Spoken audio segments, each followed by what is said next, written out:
Hello students, welcome back. आज हम इस सेशन में हम करने वाले हैं विस्टास, जो कि हमारी दूसरी बुक है, chapter number 4 the enemy.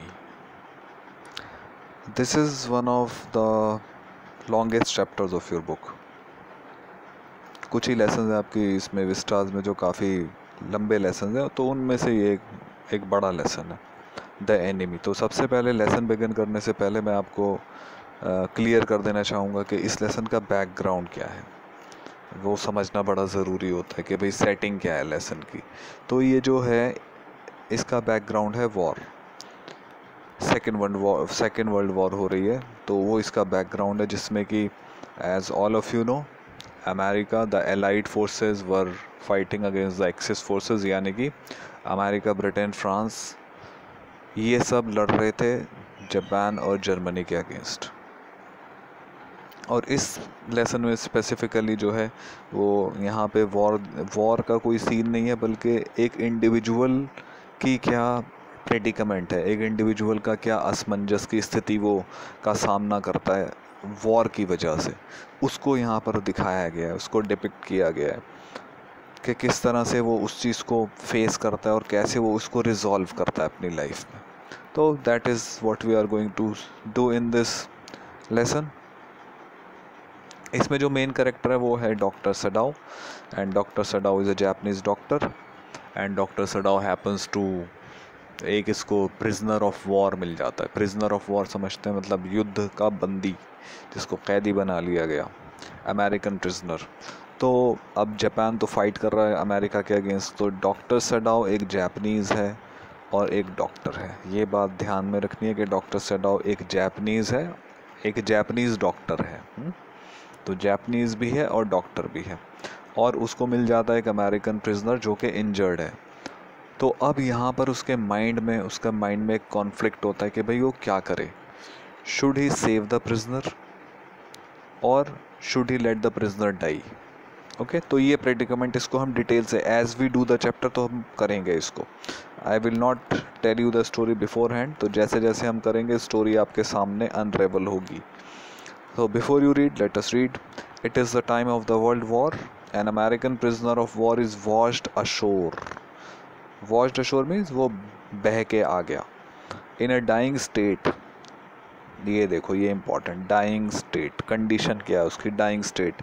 And is found at the doorstep of a Japanese doctor. Should he save him as a doctor or hand him over to the army as a patriot? Now, this is the conflict. Should he hand him as a doctor or hand him over to the army as a patriot? एक question mark है। किसके mind में भी ये question mark है? Doctor Sadao के mind में भी। क्या करे इसका वो? एक प्रिजनर है, एक इंजर्ड पर्सन है। अगर वो खाली इंजर्ड, सिर्फ वो एक इंजर्ड पर्सन होता तो doctor Sadao simply he would have treated, इलाज कर देता उसका, क्योंकि एक डॉक्टर की ड्यूटी क्या है कि वो किसी भी इंजर्ड का इलाज करे। लेकिन यहाँ पे एक प्रॉब्लम आ गई कि वो जो इंजर्ड है वो एक अमेरिकन है, और अमेरिकन जो हैं वो American and Japanese are at war. तो वो अमेरिका एनिमी है जापान का, तो अमेरिकन भी जापानीज़ का एनिमी हो गया। तो वो सोचता है वो क्या करे, अब मैं क्या करूँ, क्या मैं इसको हैंड ओवर कर दूँ और अपनी पैट्रियोटिज़म, ये वर्ड आ गया ना, पैट्रियोट, देशभक्त, तो देशभक्ति साबित करूँ, क्या करूँ। Dr. Sadao Hoki's house was built on a spot of the Japanese coast where as a little boy he had often played. तो सी कोस्ट के नज़दीक घर था उसका। The low square stone house was set upon rocks well above a narrow beach that was outlined with bent pines. तो वहाँ पर pine trees थे। As a boy, Sado had climbed the pines supporting himself on his bare feet. Bare? What is bare? Means uncovered, यानी कि नंगे पैर वो चढ़ जाता था इन पेड़ों के ऊपर। Supporting himself on his bare feet as he had seen men do in the South Seas when they climbed for coconuts.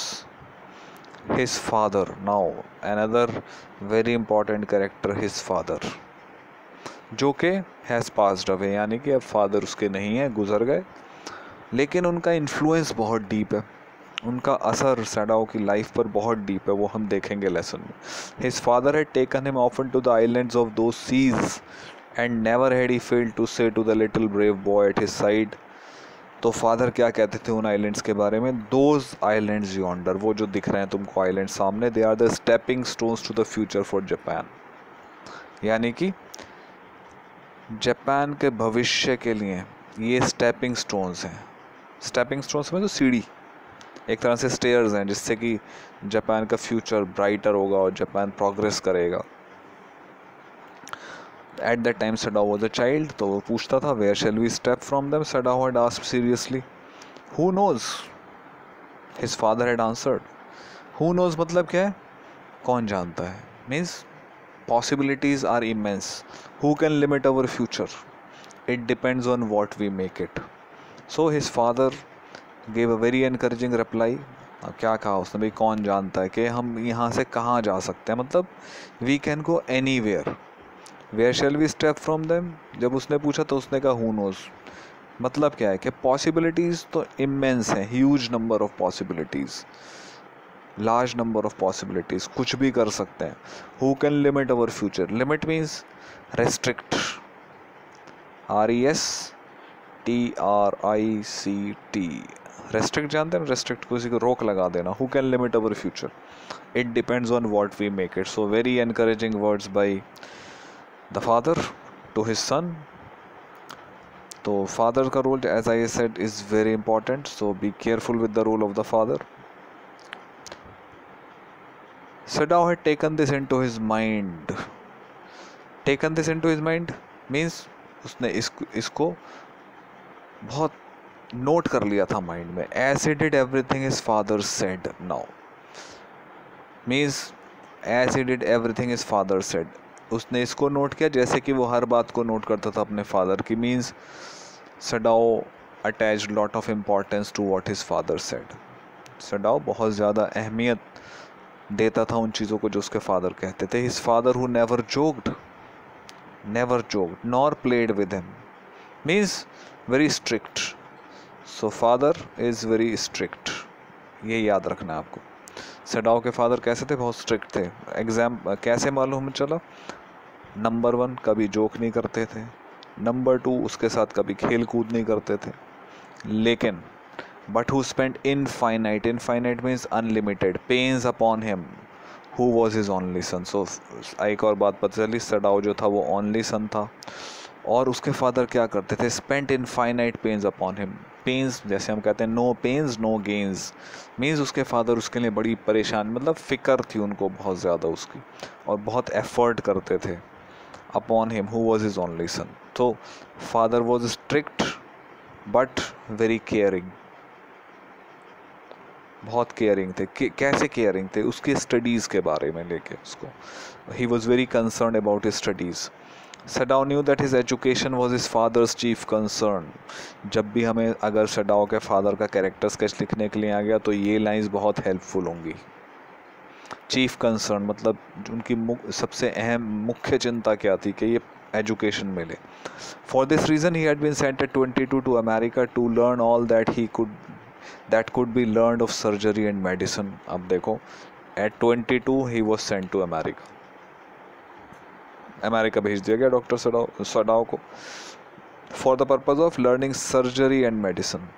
He had come back at 30. Now see, 30 means how many years did he stay there? How many years did Dr. Sadao stay in America? 8 years. Stay in America. 8 साल वो रुके America में. And then he came back at 30, and before his father died, he had seen Sadao become famous not only as a surgeon but as a scientist. देखो, surgeon भी था, doctor भी था और रिसर्चर भी था, साइंटिस्ट भी था. तो ये उसकी अचीवमेंट है, और इस अचीवमेंट में major role is played by the father. तो फादर का रोल ये आ गया सारा आपके सामने. उसका रिज़ल्ट यहाँ पर देख लिया आपने. वो 8 साल अमेरिका में रह के आया और क्या बन गया? सर्जन बन गया और साइंटिस्ट बन गया. Clear?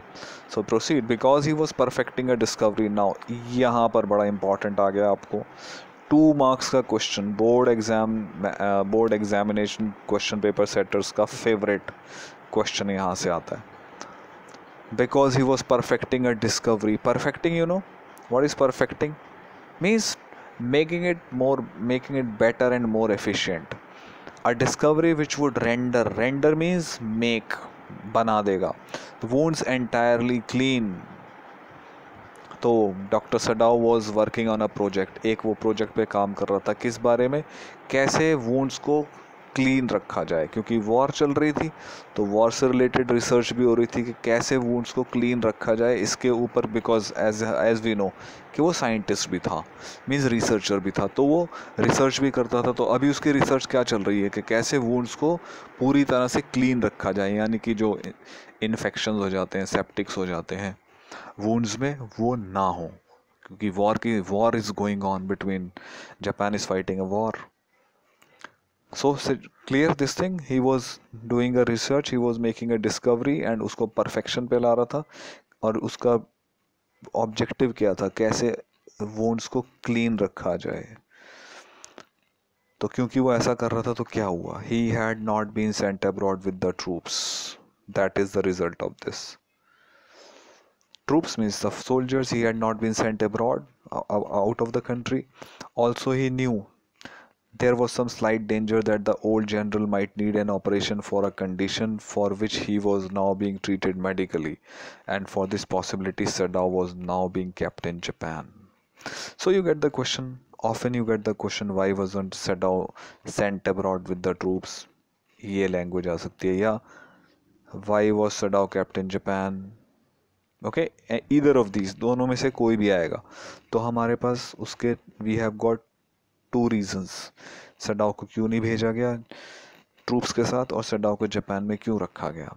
Number one is this one, he was making a discovery which would render wounds clean, and secondly जो उसका जनरल था वो कैसा था, ओल्ड था, ओल्ड जनरल, उसको किस चीज़ की ज़रूरत थी, उसको एक ऑपरेशन की ज़रूरत थी, क्योंकि उसकी एक मेडिकल कंडीशन थी जिसका ट्रीटमेंट चल रहा था, और वो ट्रस्ट करता था सडाओ को बहुत। तो ये दोनों रीजंस हैं जिस वजह से उसको नहीं भेजा गया ट्रूप्स के साथ बाहर। फाइन,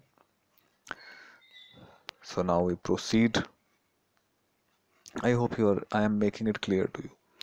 सो ये बड़ा इंपॉर्टेंट पैसेज था एक, जो हमको बताता है सडाओ के बारे में, उसकी अचीवमेंट्स और क्या प्रेजेंट सिचुएशन है।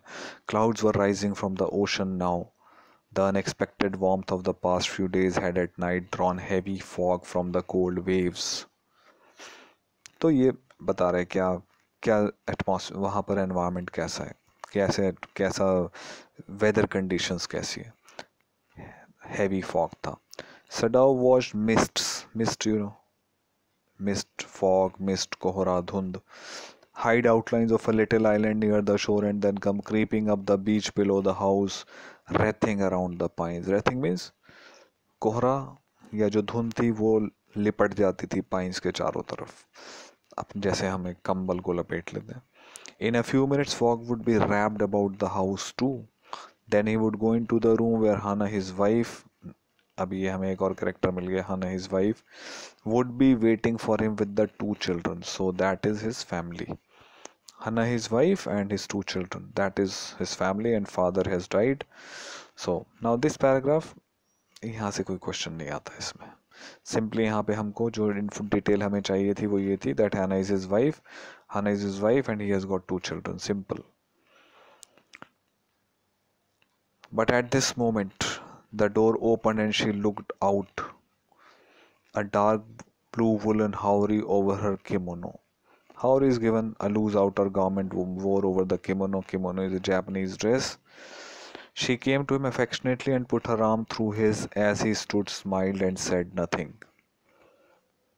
Now come the important lines which I am going to mark for you. He had met Hannah in America. This is important. कहाँ मिला था Hannah से? अमेरिका में. But he had waited to fall in love with her until he was sure she was Japanese. Very important line. What does this line show? America गया था वो, 8 years he stayed in America. There he met Hannah. But he had waited to fall in love with her. Means with Hannah it was not love at first sight. Hannah के साथ उसको love at first sight नहीं हुआ, देखते ही like he fell in love, nothing like that. क्यों, why? पहले उसने एक चीज को इंश्योर किया, देखो ये until he was sure she was Japanese, तो क्या उसने इंश्योर किया कि ये जापानीज है कि नहीं, इस चीज को सडाओ ने कंफर्म किया कि हैना जो है वो जापानीज है क्या नहीं, before he fell in love with her. Reason क्या है? Reason is again father. his father would never have received her, received means यहाँ पर accepted, unless she had been pure in her race, means his father his father believed in purity of the race। उसके father कभी accept नहीं करते हैना को अगर वो जापानीज नहीं होती। और ऐसे भी नहीं कि फादर उसके जापानीज थे, मदर अमेरिकन थी, या मदर जापानीज थी, फादर अमेरिकन थे, no, his father would have wanted purity of the race, no hybrid. तो उसके फादर को उसने पहले इस चीज़ को इसलिए कंफर्म किया कि sure that he made sure she was Japanese, why? Because his father would not accept, उसके फादर एक्सेप्ट ही नहीं करते हैना को। वो क्या चाहते थे भी बिल्कुल प्योर हो, फादर भी जापानीज हो, मदर भी जापानीज हो। That was his father insisted on it। He wondered often whom he would have married if he had not met Hannah, and by what luck he had found her in the most casual way। कैसे मिली है ना उसको? Casual way, मतलब उसने सोचा भी नहीं था, just it happened by chance, literally. देखो by chance, literally by chance हो गया। Where did he meet? At an American professor's house. So what is important? He met, देखो हना से वो मिला, उसने कोई प्री प्लान नहीं किया था इसको, casual way, by chance, at an American professor's house. ये डिटेल्स इंपॉर्टेंट है। अब अमेरिकन प्रोफेसर के बारे में भी देखो, you can get some question on this. The professor and his wife had been kind people when Sadao is studying in America. So this professor and his wife, they are very kind people, anxious to do something for their few foreign students। तो like Sadao भी तो एक foreigner है, वहाँ पे foreign student है ना वो, तो उसका अमेरिकन प्रोफेसर और उसकी वाइफ क्या करते हैं, वो चाहते हैं भाई हम कुछ ना कुछ करें इन लोगों के लिए। एंड द स्टूडेंट्स दो board had accepted this kindness, so probably the American professor thought के चलो भाई पार्टी देते हैं अपने घर पे, इन फॉरेन स्टूडेंट्स को बुलाते हैं अपने, और उसने एक पार्टी दी तो चला गया वो। कौन? Doctor Sadao, who wasn't a doctor at that time, तब तो डॉक्टर नहीं था ना, वो चला गया। उसने क्या ये सोचा था कि मैं हैना को मिलूंगा वहां जाके? उसे तो पता ही नहीं था। Sadao had often told Hannah how nearly he had not gone, how nearly he had not gone। वो कह रहा है बस मैं गया ही नहीं, मतलब ऐसा हो सकता था कि मैं ना जाऊं। To professor Harley's house that night, professor Harley जिसने पार्टी दी, तो उसका एक मन था कि ना जाए, लेकिन वो लास्ट मोमेंट पे चला गया। ना जाने के क्या रीजंस थे? The rooms were so small. Now you see, number one reason उसके ना जाने का, number two the food so bad, number three the professor's wife so voluble. Voluble means क्या है? टॉकेटिव, बहुत ही बोलती थी ज़्यादा। ये तीन रीजंस आ गए कि सडाओ क्यों अवॉइड कर रहा था वहाँ जाना, अमेरिकन प्रोफेसर के घर वो क्यों अवॉइड कर रहा था जाना, पर अल्टीमेटली वो चला ही गया। बट ऐसा क्वाइट पॉसिबल था, बहुत ज़्यादा पॉसिबिलिटी थी कि वो ना जाए, but ultimately he went. So these are the three reasons which I have marked for you why he had not almost gone. But he had gone there and he had found Hannah, a new student, and had felt he would love her। देखो क्या कह रहा है, felt he would love her if it were at all possible। क्या मतलब है if it were at all possible? तो conditional हो गया ना उसका लव हना के लिए, कि अगर पॉसिबल हुआ तो। पॉसिबल कब होगा? पॉसिबल जब होगा अगर वो प्योर है, जापनीज, प्योर जापनीज है। Reason, father wouldn't accept her. Okay, so that was long time back, जब वो अमेरिका में था, तो अब उसको याद कर रहा है वो। अब तो they got married. Now he felt her hand on his arm and was aware of the pleasure it gave him, means they were, he was very happy with his wife, pleasure it gave him, even though they had been married years enough to have the two children. For they had not married heedlessly in America. Heedlessly, what is this word heedlessly mean? It means without thinking, heedlessly means बिना सोचे समझे। तो उसने America में जो marriage, ऐसा नहीं किया वो अमेरिका में उसने हैना से मैरिज कर ली, no he did not marry her heedlessly, बिना सोचे समझे इन अमेरिका। कैसे की उन्होंने शादी? They had finished their work at school and had come home to Japan and when his father had seen her, देखो फादर का इन्फ्लुएंस फिर आ रहा है, father had seen her, number one father की एक्सेप्टेंस उसने ली, number two marriage had been arranged in the old Japanese वे। देखो कैसे शादी, एक बार परंपरागत बिल्कुल ट्रेडिशनल वे में, ओल्ड जैपनीज वे में शादी की उसने। हालांकि Sadao and Hana had talked everything over beforehand, they had met, they were in America for a long time, okay they had talked everything over before hand, पहले से उनकी सारी बातचीत थी। लेकिन ये जो दो पॉइंट्स दिखाते हैं कि कितना ज़्यादा वो अपने फादर से इन्फ्लुएंस था, फादर का होल्ड कितना था उसके ऊपर, या हम ऐसे भी कह सकते हैं फादर की रेस्पेक्ट इतनी थी उसके मन में कि वो नहीं चाहता था उनके बिना वो कुछ करे, तो उसने फिर ऐसे किया। They were perfectly happy, she laid her cheek against his arm. Clear? It was at this moment that both of them saw something black come out of the mists. अब मिस्ट पता है, सी कोस्ट के पास था उनका घर, बीच पर समझ लो, और कोहरा था वहाँ, तो कोहरे में से कुछ उनको लगा कि भाई कोई निकल के आ रहा है। क्या था? It was a man. He was flung, FLUNG, flung, flung means फेंक दिया, जैसे हम फेंक देना किसी चीज को, fling, second form flung. He was flung up out of the ocean means लहरों ने उसको उठा के पटक दिया था बाहर। Flung it seem to his feet by a breaker, एक ह्यूज वेव आई और उसने उठा के उसको पटक दिया बाहर, इसलिए फ्लिंग का फ्लंग यूज हुआ यहाँ पर। खुद नहीं निकला वो, वेव्स में से खुद नहीं निकल के आया, पानी ने उठा के फेंक दिया उसको, लहरों ने। He staggered a few steps. Staggered क्या होता है? स्टैगर्ड होता है जब आप अनस्टेबल स्टेप्स से चलते हैं, या आपके ऊपर कोई बोझ है, उस बोझ को आप लेके चल रहे हैं, तो हम उसको कहते हैं staggered, means unstable, okay, unsteady, कदम आपके सही नहीं पड़ रहे, दैट इज स्टैगर्ड। ही जैसे कोई suppose somebody is fainting or somebody is tired, तो स्टैगर करेगा। He staggered a few steps, his body outlined against the mist, his arms above his head, then the curled mists hid him again. CURL, curl क्या होता है? Curl जानते हैं, करली, ठीक है, जो घूम रहा हो, घुंघराला भी बोलते हैं उसको। तो कर्ल, मिस्ट जो है कर्ल कर रहे थे, जैसे धुएं, जैसे आप देखते हैं बादल कर्ल करते रहते हैं, ऐसे मिस्ट थे। Hid him again. Who is that? Hannah cried. She dropped Sadao's arm and they both leaned over the railing of the veranda. Now they saw him again. The man was on his hands and knees crawling. क्या condition है उस man की? एक word पहले आया था, staggered. We had the word staggered earlier. Here the word is he staggered a few steps. Staggered. And then what do we see? The man was on his hands and knees crawling. तो क्यों ऐसा? staggered और crawling क्या दिखा रहा है? ये दोनों चीजें कि वो he is not able to walk. एक आदमी कब घुटनों और हाथों के बल चलेगा? जब वो चल नहीं पा रहा, कुछ प्रॉब्लम है उसकी, तो इसकी कोई प्रॉब्लम थी। Then they saw him fall on his face and lie there. फिर वो आदमी गिर गया। A fisherman, perhaps Sadao said, washed from his boat. So Sadao को क्या लगा, क्या है ये, क्या गैस क्या किया उसने कि एक फिशरमैन है जो अपनी बोट से निकल के गिर गया और पानी में गिर गया और लहरों ने उसको लाके फेंक दिया किनारे पर।